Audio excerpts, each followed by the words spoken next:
Critical Autobiography by Armando Gabian. Hi everyone, my name is Armand, and this is my critical autobiography. I grew up in San Jose and Los Gatos, California, and I personally identify as a Persian American man, though my last name is Armenian.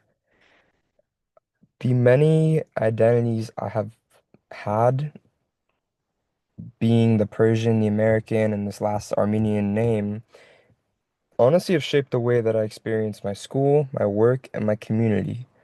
They influence not only the opportunities, but also the obstacles that I've been given, and they help me interpret how the culture around me can often go counteract each other.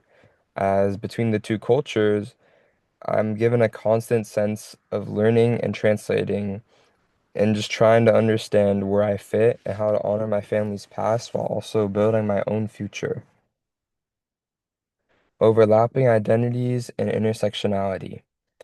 The three part of my identities intersect in ways that affect my life in every single day. Being Persian American with an Armenian last name, it's tough being a first generation college student. And growing up, I often felt like I was carrying multiple expectations all at once. The child of two immigrants meant that a lot of what I had achieved had come from my own personal ethic of work being put into trying to navigate these American work systems. I wasn't given a clear roadmap, as many at home saw how to navigate FAFSA, how to navigate these many different college applications.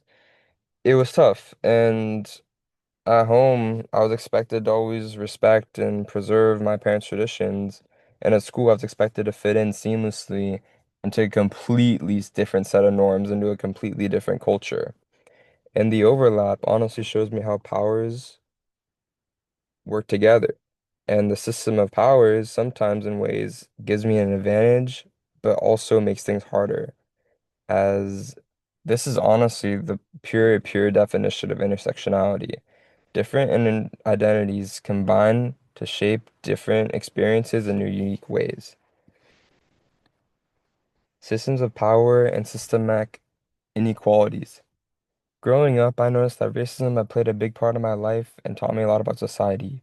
One memory that stands out is from the eighth grade dance. The way my school worked was we weren't left alone. If you had to go to a dance, you had to go with the girl. So they would often pair you up.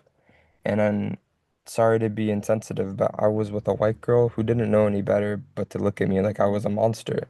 Because I was not only very brown, but I was 200 pounds and probably smelled like Persian herbs and spices. And the truth of the matter is, it did leave a lasting mark over time, but when it happened, I didn't think too much of it because I was always taught by my parents, just forget the people that want to disrespect you and try to bring you down, just focus on you. But later I realized it was actually a glimpse of systemic inequalities. And the whole definition of it is how stereotypes and bias can honestly just shape the way you're treated, even when you're just a kid wanting to have fun. An experience like that has helped me become more empathetic and just more aware of how power works, and not just every day, but in history books, interactions, everything I'm gonna do in my life. Activism and resilience. Even with these challenges, my extended family taught me that resilience is not what I think it is. And when I say that, I want to put it into perspective real quick. My cousin Arshan, who became my mentor in this photo, um, he showed me that being a first generation American isn't easy because once you find your footing with your special people, you can succeed. But before you find your support group, you have to go through these constant internal battles of your Persian and your American side wanting to come out and do something. We often have a concept called ta'aruf in Iran, where it's you want to do the best for what you can for a certain person. An example would be if I wanted to pay the bill, but I knew it would affect my wallet more than it would affect someone else's, but it would make their day better. I would quote unquote ta'aruf in order to make sure they have a better night and I get affected by it. But to be fair, after a while, it's still part of me because honestly, it's in my culture. But once you find your footing and you learn how to adapt, it's all about learning and just constant learning because I still find trouble with that. But it did teach me how to stand up for myself and others. And for me, the definition of resilience, as I said earlier, isn't just quietly surviving, but it's learning, reaching out, and helping others find their path too. And that does lead into activism, whether it's just mentoring young students or helping families or just speaking up when something's not in the right. My identities pushed me towards wanting to be that support for others, just as people were for me growing up, especially my mentor.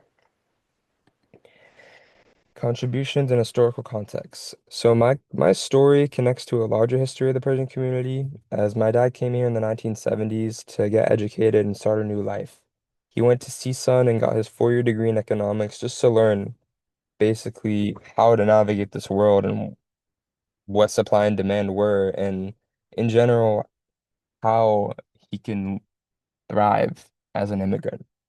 But my mother came in 1987 with a completely different hope, just to marry, start a future here, and just learn. I mean, they all wanted to start something better for themselves. And they both sacrificed familiarity and safety just for possibility, just the thinnest possibility that something may work out for them. And knowing what they did and what they contributed just helped me see.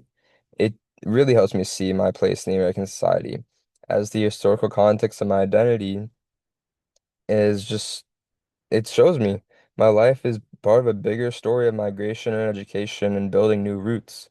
And it also reminds me that contributions that immigrants make every day to the US, such as yard work, construction, managing, even starting their own families, where they all become successful, it goes without recognition, and I believe it should be more recognized. For my creative deliverable, I chose a poem, and when I was researching for this project, I found this amazing poem called Roots and Wings that I would like to read. I carry my saffron on my fingertips, in the echo of old songs in my breath. Between two languages, I build a bridge, bouncing my parents' dreams with my own steps. I'm the first to walk this campus path, the first to write our name on new doors. Persian roots anchor me deep, American wings push me forward. In every classroom, in every choice, I weave past and future into one thread. A first American, Persian, growing, learning, and refusing to forget.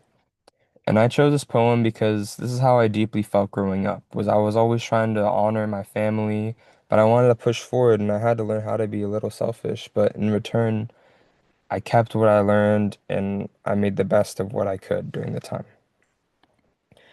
Future goals and reflection. So looking back, my overlapping identities have shaped my opportunities and my new values, and that's just a given.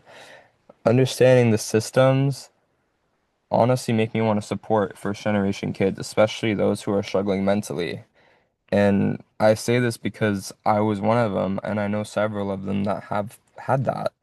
It's tough because growing up in a first generation family, you're given a million expectations, but you're just a kid at the end of the day. You don't have to worry as much as you have to learn that it's not going to be as hard. Like you can still go out with your friends, you can still have fun, you can still be a kid. You don't have to always monitor it. But being in this society, you always want to, the biggest thing I learned was you want to keep a piece of home with you at all times, no matter whether if it's just your traditions or seeing people or like just opening up to others.